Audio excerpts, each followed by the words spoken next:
Throws it out to Barkley. Takes off to the outside. He's going to go! He's going to go! Touchdown! 60 yards! Feeds Barkley. Off to the outside. His second touchdown of the game. Hurts is going to throw. He's back. He fires. He completes it. Touchdown! Daniels.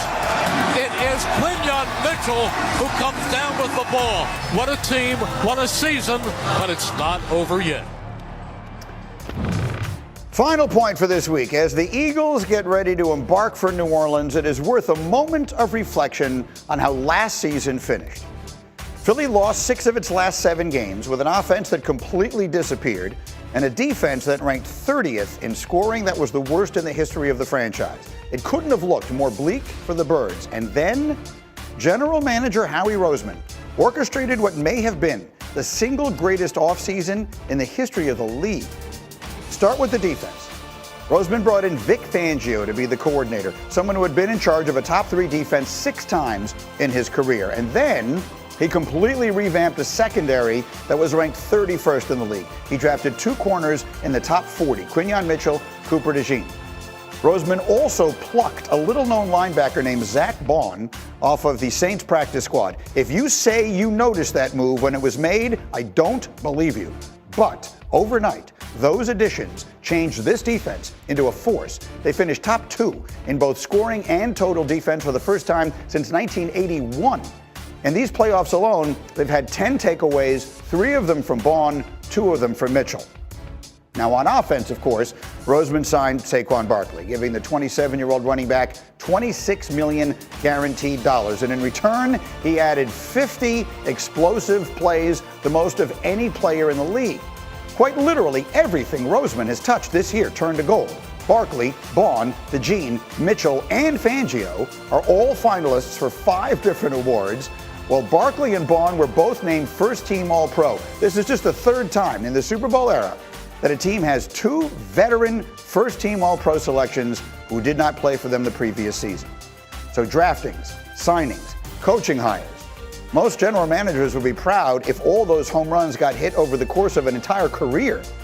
Howie Roseman knocked them out in one off season, and as a result, he may find the Lombardi waiting for him when he finishes circling the bases in New Orleans.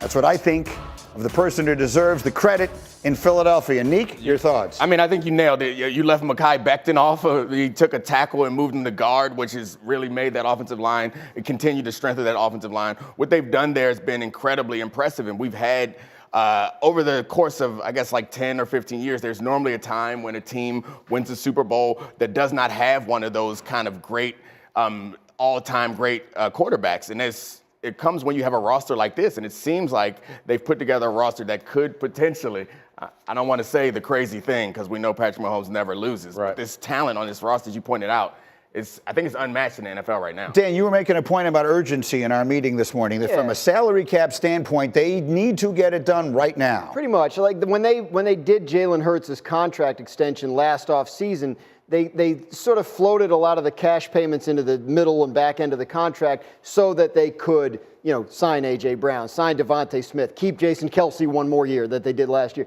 So there are some bills coming due. It's going to be impossible, I think, for them to keep everyone on defense. Right? You talk about Zach Baun, Milton Williams, the D tackle, who's having a big year. He's going to be a free agent. Josh Sweat, one of their edge rushers. They're going to have to make some decisions like that. Does Mekhi Becton go cash in off a big year, and can they afford to keep him? So they are in that zone. Hurts cap numbers and cash payments are going to start to go up here as the contract goes along. Same with Devontae Smith. They got a nice first-year cash flow situation with him. So, yes, but, I mean, to your point, Howie Roseman's done this before and knows how, so it'll be a matter of finding the next Zach Baun. Yeah, and I think we forget, like, Kelce is gone, Fletcher Cox is gone, Brandon Graham got hurt. Right? They're 3 kind of – yeah. You would think a team would take a step back, and it's like all those players, as great as they all were, the team continues to get better and set new. It's amazing. Like you have to tip your cap to it. And again, the stability of their coaching this season with Fangio coming in at defensive coordinator, and then we think about Kellen Moore. And the commitment to Saquon Barkley in the run game, it complemented all of it, and I got a ton of respect for it. Kellen Moore had a visit last night from several members of the New Orleans Saints organization it might be interested in taking him away from the Eagles when this season's over. So that's worth watching.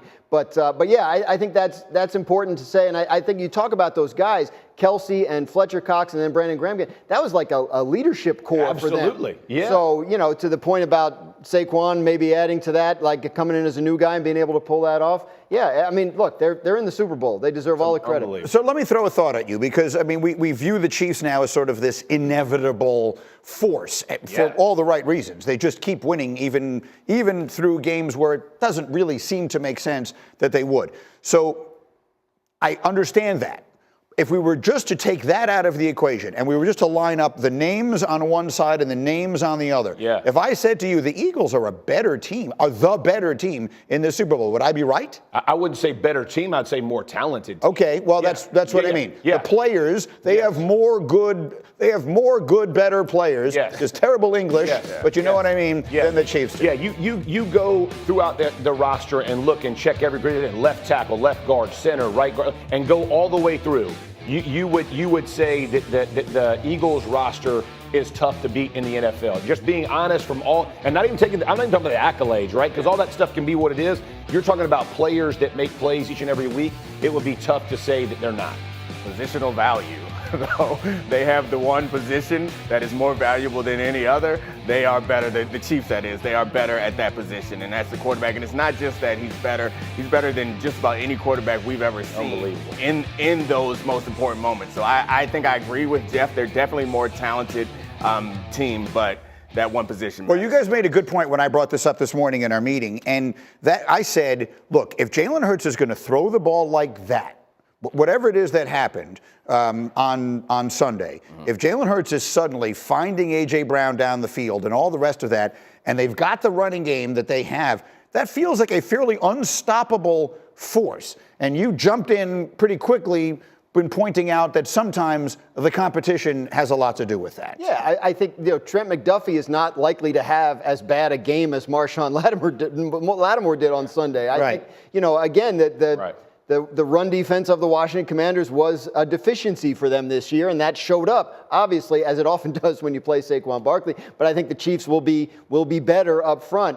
I think, look, the Chiefs are the Chiefs, right? I've sat here every single Friday all season, and when you put the graphic up, pick the Chiefs game, I'm the only one picking the Chiefs. Yep. They're 16-2, they're 17-2. Like, I mean, they know how to win these games. Yes. And that sounds like a thing, like, that's not an X's and O's thing. It's not I played the game. But fundamentally, like, they are exceptional at immediately figuring out what kind of game they're in and then what they need to do to win. I heard a lot of Tiger Woods talk on this show yesterday when I was watching, talking about Tiger and how he used to intimidate opponents. But the thing I thought when I'm comparing them to Tiger Woods is, if Tiger would have a day where the driver wasn't working and he's missing the fairway, like, he would be able to figure out, okay, here's what I need to do today to fix this. Here's the kind of shots I need to hit that other people can't hit. That's Mahomes and Andy Reid and Steve Spagnuolo, and that's why they are so lethal, and that their top skill is winning the game.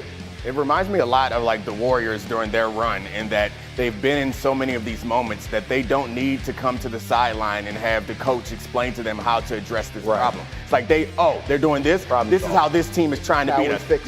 You remember 3 years ago, another group tried that. So we answer that with this. They're ready for every situation because they've been in them so long and they have such a good core. The piece that you saw when the Chiefs came back from the Bills, the last 13 seconds, and Travis Kelce talking to Patrick Mahomes, they have problem solvers that are players, not just coaches. That stuff matters. I will say this about the Chiefs too, that I hope the Eagles don't fall into this trap. They bait you into playing their style of game. And if you're the Eagles, and I'm just saying, you said the Chiefs have a top 10 rush defense, right? So maybe we should try some. You got to do what got you here. You better put the pads and the onus and go run in between, because the Houston Texans ran the ball fairly decent.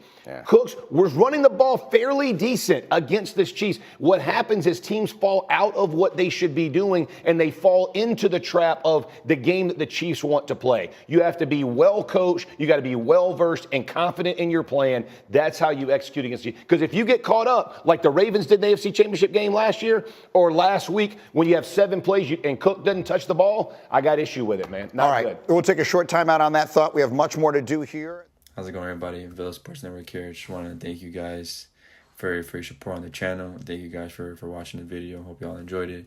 I also want to kind of remind you to don't forget to leave a like on the video, subscribe to the channel, and leave a comment on the video if you like as well. But regardless of the fact, thank you again for your support, and hope to see you on the next video.